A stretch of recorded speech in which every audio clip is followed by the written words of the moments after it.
웨슬리 목사님의 회심에 관한 말씀을 준비할까, 아니면 우리 교회創立 35주년을 맞아서 교회가 이뤄야 한다라고 하는 교회론을 정리하는 말씀을 준비할까, 이런저런 생각과 기도와 주님의 인도를 구하면서 하나님께서 나에게 그리고 저에게 주신 우리 교회를 섬기면서 이렇게 하라고 주셨던 네마와도 같은 말씀, 복 있는 사람이라는 제목으로 시편 말씀을 한 번 더 증거해야 되겠다는 마음을 가지고 말씀을 준비했습니다. 저는 여러분을 축복합니다. 복 있는 사람이 되시기를 축원합니다. 복 있는 사람은 밥을 먹을 때도 복이 있고요, 복 있는 사람은 말을 할 때도 복이 있습니다. 걸음걸이도 복이 있어요. 어떤 사람은요, 밥 숟가락에도 복이 없어요.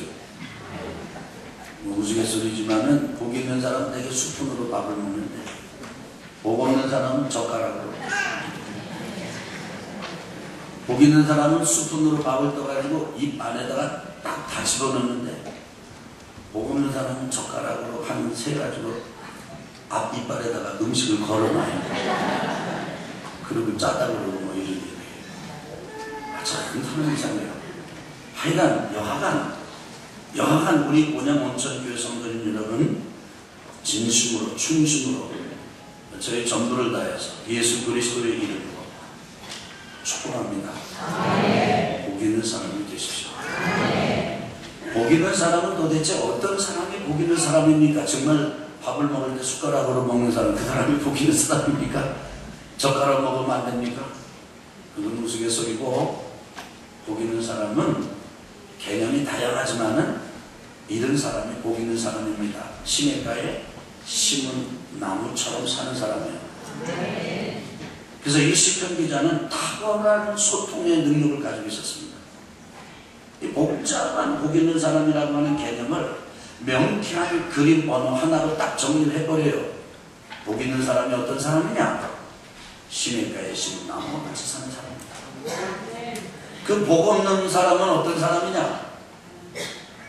이런저런 구구한 설명 다 거두고 한 가지 그림 언어, 사진을 딱 보여주는데 바람에 나는 겨입니다. 바람에 나는 겨같이 살면 복 없는 사람이고요, 바람에 나는 개가 아닙니다. 그이가 아니고 바람에 나는 겨입니다. 농사꾼은 다 합니다. 알맹이는 떨어지는데 겨는 훌훌 다 날아 흩어져 버립니다. 바람에 나는 겨처럼 살면 그 사람은 악인이고 복 없는 사람이지만, 시냇가에 심은 나무처럼 살면 그 사람은 복 있는 사람입니다. 우리 한번 또 인사하실까요? 연습하는 거예요? 실습하는 거고, 우리 시냇가에 심은 나무처럼 삽시다.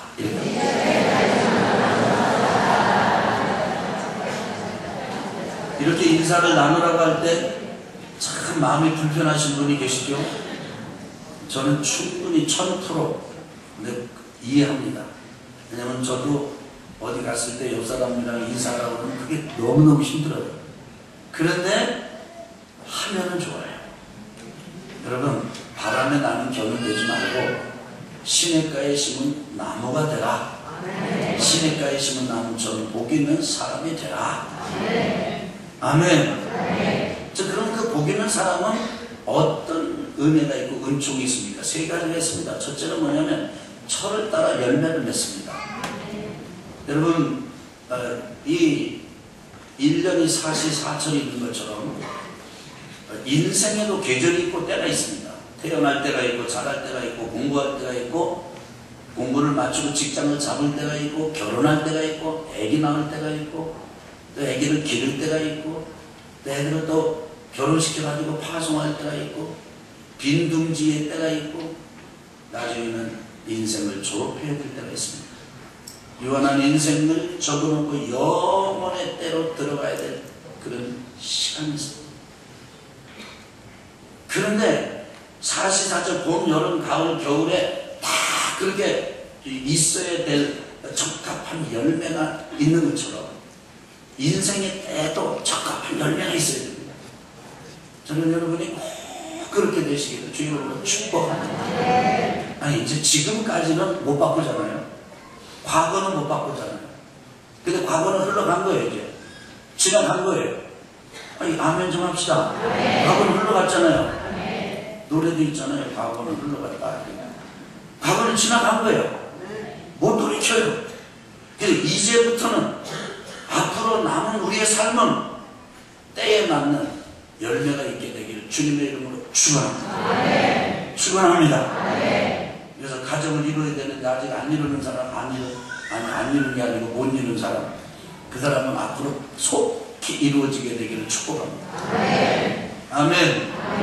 혼자 살면서 외로워 그럴 거 전혀 없어요.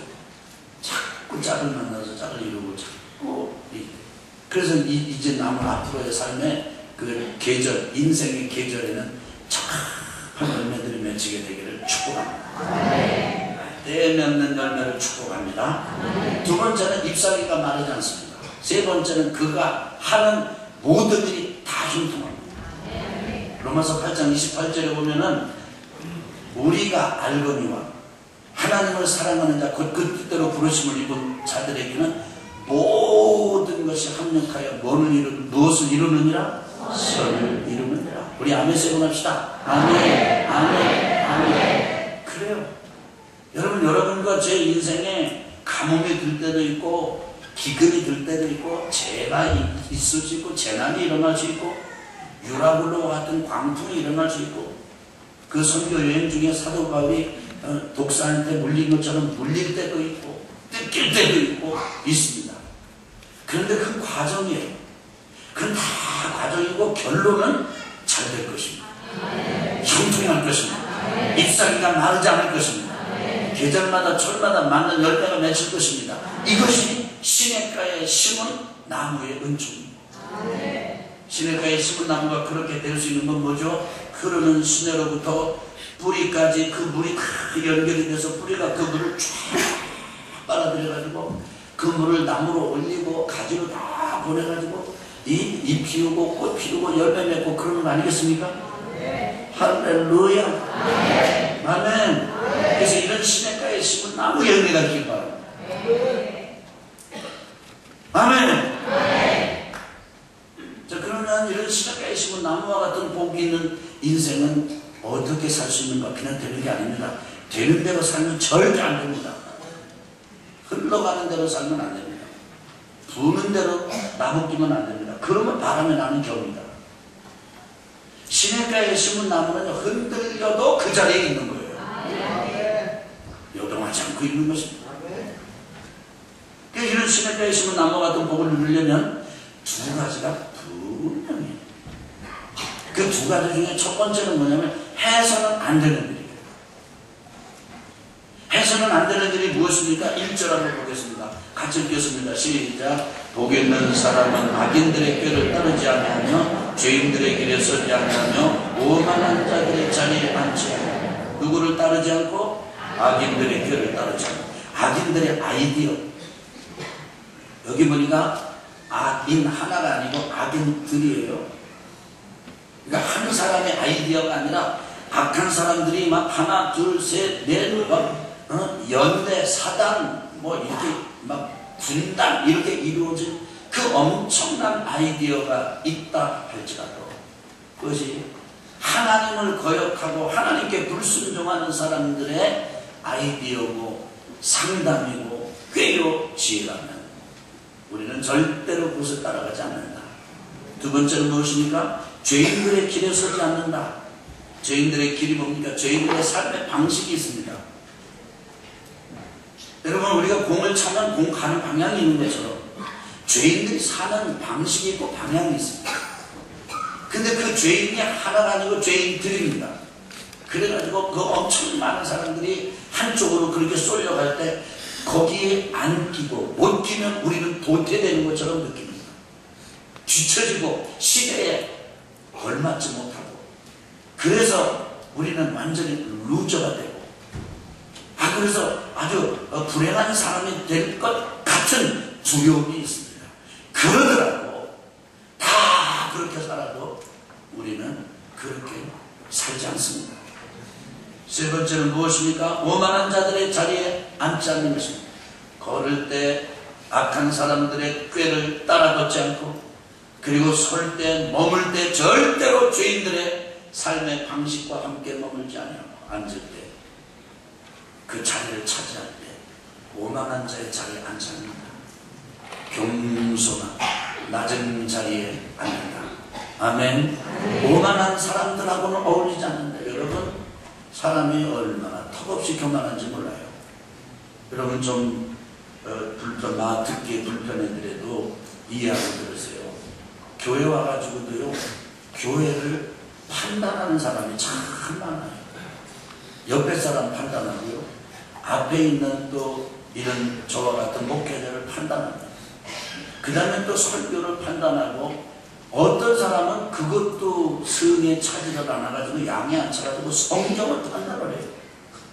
그래가지고 성경을 판단하는데 뭐라고 판단하냐면, 첫째, 나는 성경을 알 수 없기 때문에 내가 성경을 믿을 수 없다. 하나님을 내가 못 받고 모르기 때문에 나 하나님을 못 믿겠다.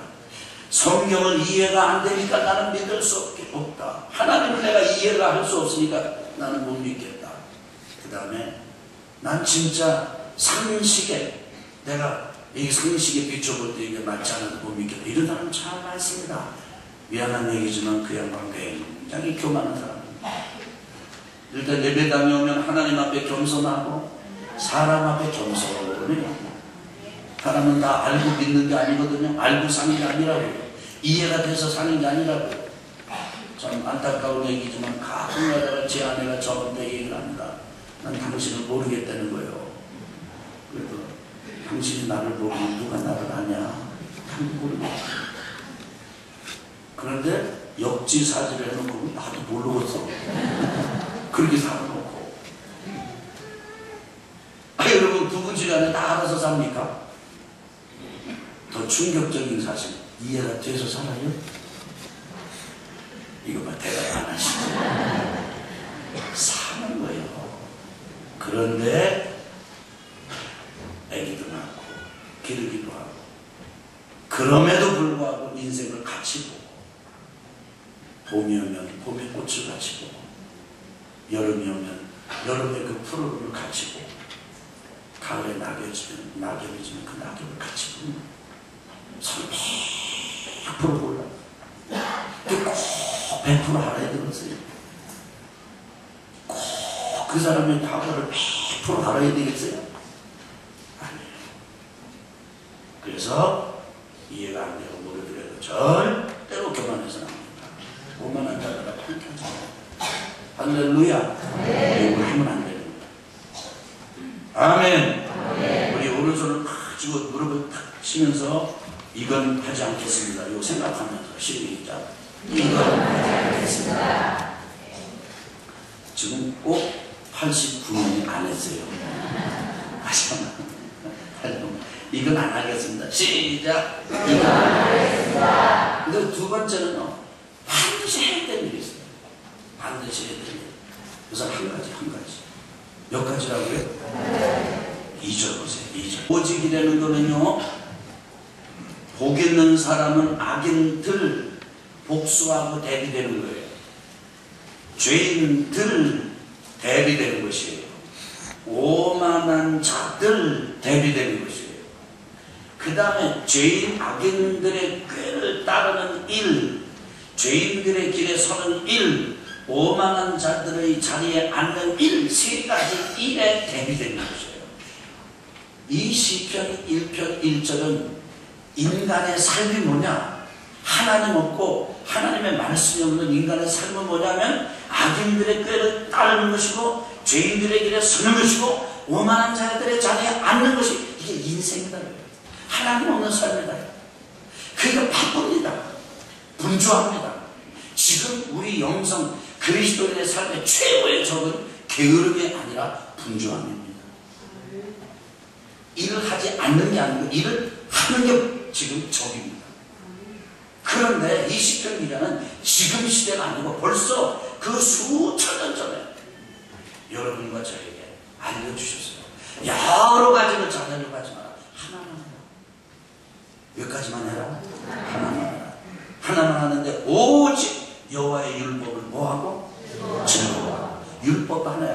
말씀 한 권이에요. 이걸 즐거워하고 그의 율법을 주야로 뭐하자? 묵상하는 것. 하나님의 말씀을 즐거워하라. 아멘. 그 다음에 하나님의 말씀을 묵상하라. 하나님의 말씀을 생각하라. 깊이 생각하라. 하나님의 말씀을 먹어라. 하나님의 말씀을 받아들여라. 하나님의 말씀을 마음에 넣어라. 하나님의 말씀을 내 인격에 집어넣어라. 너의 중심에 넣어라. 할렐루야. 아멘. 그렇습니다.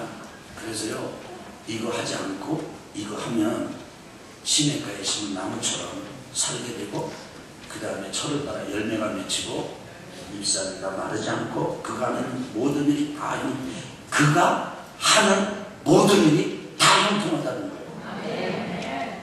저는 사실 이 말씀을 가지고 이제 우리 교회 성도님들을 축복했습니다.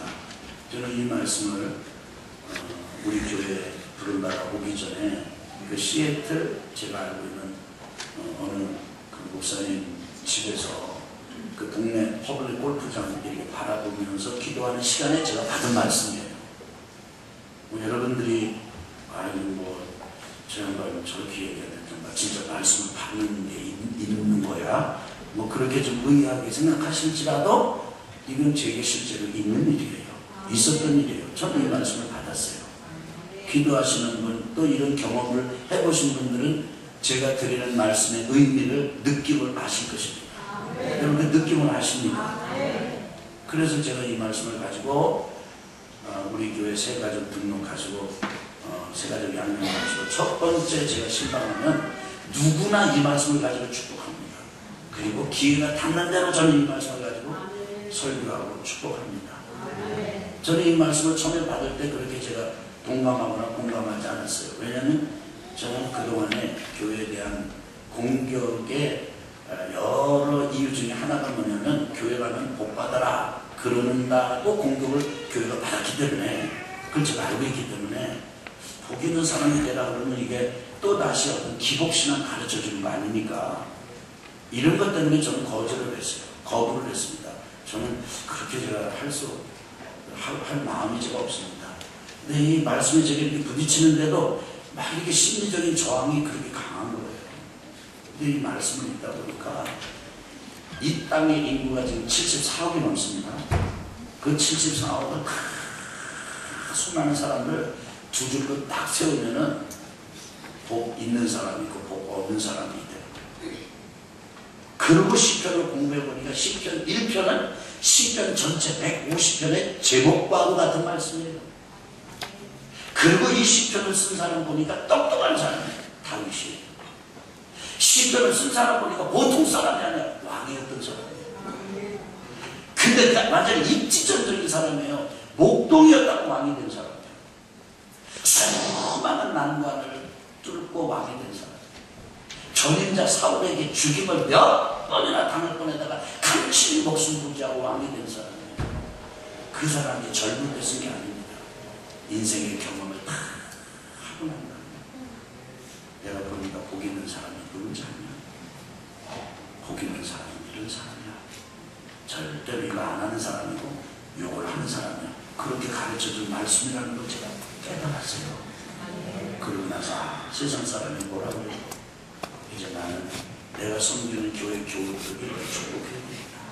절대로 바람에 나는 교같이 살지 말고 복 없는 사람 되지 말고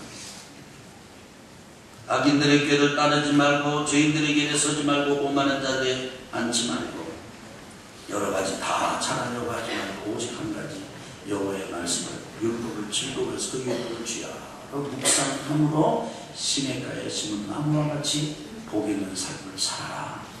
그렇게 축복해야 되겠다.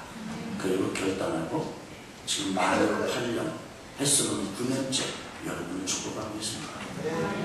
여러분, 축복을 하는 것도 중요하지만 축복을 받는 것도 중요합니다. 예를 들어서 옆에 사람이 진짜 자매님 너무 이뻐, 축복한 거잖아요. 맞죠? 그래, 이쁘기 뭐가 이뻐? 그래, 나는 바보야. 나는 진짜 많이 나왔고, 뭐, 나는 진짜 매력이 없고, 이러면 복을 받은 거야, 안 받은 거야? 축복한 사람이 없어서 못 받은 거예요? 있었는데도 못 받은 거예요? 있었는데도 못 받은 거예요. 깨달으시길 주 이름으로 축복합니다. 어떤 형제를 보고 형제님 너무 매력이 있습니다. 너무 참 귀중하고 너무 잘 될 것 같습니다. 그 형제님 할렐루야 감사해요. 정말 저도 하나님의 은혜 그렇다고 또 원래나 그래요 이러면 안 돼요. 그렇게 하면 안 돼요. 정말 하나님의 은혜로 정말 이렇게 삽니다. 이러면 되잖아요. 그런데 나는 우울하고 나는 바보고 나는 진짜 이렇게 살았고 나는 진짜 나는 복이 없다고 나는 매력이 없는 사람이라고 그러면 복을 받은 거예요? 안 받은 거예요? 그럼 축복할 복을 주는 사람이 없어서 못 받은 거예요? 복을 주는 사람이 있었는데도 못 받은 거예요? 아멘. 할렐루야. 이건 꼭 뭐와 같으면요. 성도님 진짜 아주 큰 부자가 될 수 있는 사람이에요. 그리고 주었어요. 뭘로 줬어? 먼저 말로 준 거예요. 말로. 그런데 내가 우리 할아버지도 가난하고 우리 아버지도 가난했는데 나도 사명을 띠고 가난하게 살아야 된다 라고 반응하는 사람하고 똑같은 거예요. 저는 여러분을 진심으로 축복합니다. 시냇가에 심은 나무가 되시기를 주 이름으로 축복합니다. 바람에 나는 결연되지 마십시오. 그리고 복 있는 사람이 되십시오. 할렐루야. 자, 그러면 마지막으로 드리고 싶은 말씀은 어떻게 복상할 것인가? 어떻게? 첫 번째는 우리 오늘 말씀의 결론을 보겠습니다. 자, 오늘 금주의 강단 마지막 보세요. 결론입니다. 이렇게 말씀을 묵상하십시오. 시작. 이렇게 말씀을 묵상하십시오. 한번 읽어봅시다. 시작. 주일 말씀을 주간 내내 붙잡으십시오. 하나님의 말씀에는 쓴맛과 단맛이 다 있습니다. 송이 꿀보다 더 달게 되기까지 품으십시오. 여러분, 주일 들은 말씀을 어떻게 붙잡으라고요? 주간 내내 붙잡아요. 마음속에 담아두고 생각하고 묵상하라. 하나님의 말씀에는 쓴맛과 단맛이 다 있습니다. 입에는 다른데 배에 쓰기도 하고 그래요. 저처럼 보실까요? 여러분 조금 이런 표현을 써서 좀 뭐합니다만은 만약에 여기 지금 자기 아내가 아닌 여자를 아내처럼 살고 남편이 아닌 남자를 남편처럼 지내고 이게 좀 어렵게 설명하지만 지금 뭔지 아시죠? 그런 사람이 있는데 성경을 읽을 때 가늠하지 말라. 그러면 그분에게 가늠하지 말라라는 말씀은 쓰게 느껴질까요? 달게 느껴질까요? 어떻게 아세요? 쓰죠. 고통스럽죠. 힘들죠. 그렇죠? 그런데 온갖 역경 속에서도 시련과 박해와 그 다음에 고통 속에서도 기도하고 새벽에 기도하고 예배 빠지지 않고 하나님을 예배하고 충성하는 사람이에요. 이제 하나님의 말씀을 그 사람이 읽게 되는데 읽다가 보니까 죽도록 충성하라. 생명의 면류관을 주리라. 그 말씀을 읽으면 쓴맛일까요? 단맛일까요? 단맛이에요. 성경은요, 내가 어떠하냐에 따라서 성경에 문제가 있는 게 아니고 나의 상황과 나의 삶의 모습에 따라서 달기도 하고 쓰기도 해요. 나는 지금 너무 어두운 삶을 살았어요. 우울한 삶을 살았어요. 죄송하지만 너무 어둡게 살고 너무 우울하게 살면요, 그거 아십니까? 선택을 어둡고 우울한 쪽을 선택한다는 사실. 좋은 날에도 어둠을 선택을 해버려요. 즐거운 때도 우울함을 선택을 해버려요. 그런 사람에게 하나님께서 길을 열어주시고 진리가 되시고 생명이 되신다. 그러면 내 상황 때문에 성경은 그래도 나에게 일어날 것 같지가 않아. 쓰기만 합니다. 그런데 내가 하나님 앞에 늘 밝은 쪽을 선택을 하고 기쁨 쪽을 선택하며 살아온 사람은 어두운 때도 밝은 선택을 합니다. 그런데 여러분과 제가 주일날 말씀을 들을 때도 제가 여러분 기분 좋게 여러분 듣기 좋은 얘기를 하는 게 아니에요. 저는 하나님의 말씀을 여러분에게 선포하는 것입니다. 그런데 제가 전하는 말씀, 우리 강단에서 증거되는 말씀이 여러분에게 달기도 할 것이고 쓰기도 할 것입니다. 그런데 그 말씀을 그래도 붙들고 주가 내내 생각하면 여러분 그 말씀이 여러분에게 달게 될 것이에요. 쓴 말씀이 회개를 통해서 달게 될 것이고 할렐루야. 그래서 여러분 이번 한 주만 동안은 시편 1편의 말씀을 붙잡아 보세요. 복 있는 사람은 그럼 쭉 생각해 보세요. 자, 말씀 묵상하는 것 첫 번째 가르쳐 드렸습니다. 두 번째는 셀 모임이 있습니다. 여러분 우리 교회 안에 셀에 참여하는 분들이 지난 한 주간에 496명, 약 500명의 우리 교우들이 셀 모임, 작년의 경우입니다. 작년에 이 셀 모임에 참여를 했습니다. 셀 모임이 121개가 있습니다. 우리 작년. 그런데 그 셀 모임에 참석했을 때 목자와 그 셀원들이 주의하실 게 있어요. 이 말씀을 가지고 가르치려고 하는 거예요. 주일 들은 말씀을 내가 삶에 적용하고 적용한 것을 적용하다 보면은 내가 성공할 수도 있고 내가 실패할 수도 있어요. 잘할 수도 있고 어중간하게 끝날 수도 있고 아주 미완성일 수도 있어요. 그런데 있는 그대로 나는 겁니다. 은근하게 자기 자랑하면 안 됩니다. 그리고 이렇게 좀 빗대서 그 사람에게 충고하면 안 됩니다. 최악인 거는 그런 모든 얘기를 하면서 상대방을 비난하거나 공격해서는 안 됩니다. 나에게 주어진 말씀, 내가 받은 말씀이 내 삶 속에서 이렇게 되었는데 이런 아픔이 있기도 하고 이런 기쁨이 있습니다. 아주 정직하고 담백하고 솔직하고 그리고 겸손하게 나눌 때 여러분 아십니까?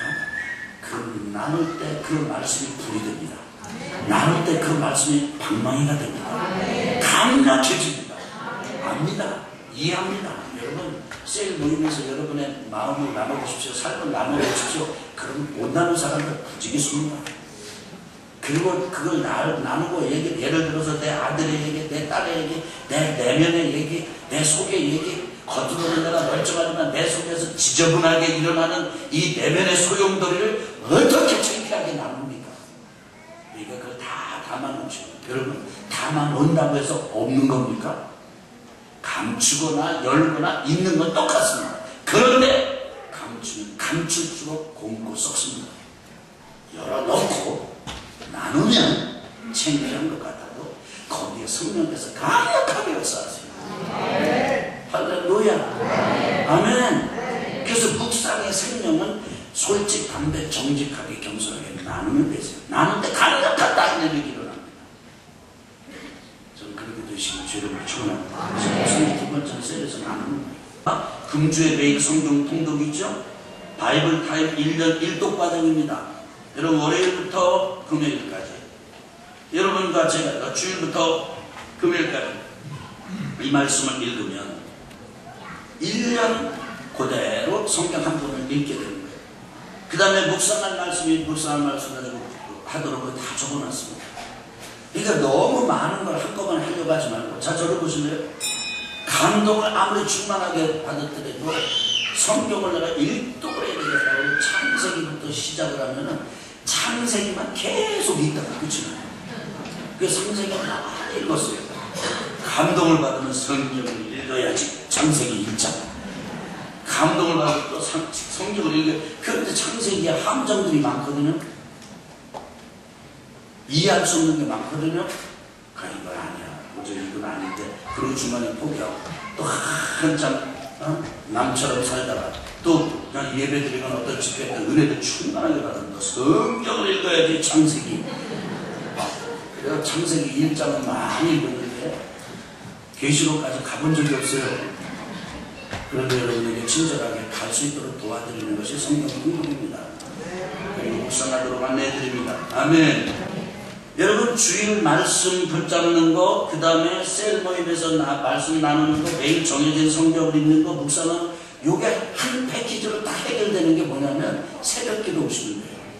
새벽기도에 정해진 분량의 성경을 읽고 정해진 분량의 말씀 묵상하는 것을 우리 교육자들이 친절하게 나눠드리고 안내해드립니다. 그래서 교육자들이 때로는 교육자들이 먼저 홀딱 인격에 가림막을 다 제껴버립니다. 여러분 그게 저나 우리 교육자들이 분수여서 그렇게 하는 게 아니에요. 위선의 껍데기를 벗고 자식의 껍데기를 보고 하나님 말씀 앞에 있는 그대로 우리 드러내보자는 거예요. 아멘. 여러분 강구합니다. 아멘. 여러분의 인생이 바뀔 것입니다. 여러분의 운명이 바뀔 것입니다. 마지막 5번째로 저는 이거 대구 동심교회 권성수 목사님에게 배운 것입니다. 앞으로 강조할 것입니다. 여러분과 제가 하나님을 섬기는데 별로 잘 되는 일이 없다. 낙심하지 마십시오. 그렇게 살다가 갑시다. 하나님 나라 갑시다. 그럼 우리 자녀 때, 자식 때 잘 될 것입니다. 우리와 함께 자녀들과 함께 하나님을 섬깁시다. 갑시다. 그럼 우리 손자 때는 잘 될 것입니다. 우리 손자 때, 손자하고도 좀 같이 하는데 별로 거시기 한데 걱정하지 마세요. 우리가 그렇게 하면 우리 증손자 때는 잘 될 것입니다. 저는 저희 자녀들을 그렇게 축복합니다. 우리들 지금 그렇게 귀찮아도 앞으로 잘 될 거다. 엄마와 아빠가 너희를 축복합니다. 너희를 시키고 너희는 잘 되게 돼 있다. 축복합니다. 그렇다고 해서 속까지 편한 건 아니에요. 속에서 용암이 끓어오를 때가 많습니다. 그래도 축복합니다. 아멘. 몇 대를 보자고요? 4대를 봅시다. 원수보다, 스승보다, 노인보다 뛰어나게 만드는 길이 하나 있습니다. 그것은 여러 개 할 필요 없습니다. 하나입니다. 오직 여호와의 율법을 즐거워해요. 그 율법을 주야 묵상하면 됩니다. 원수를 거기서 나오고 스승을 뛰어넘을 수 있는 은혜가 거기서 나오고 노인은 능가할 수 있는 명철한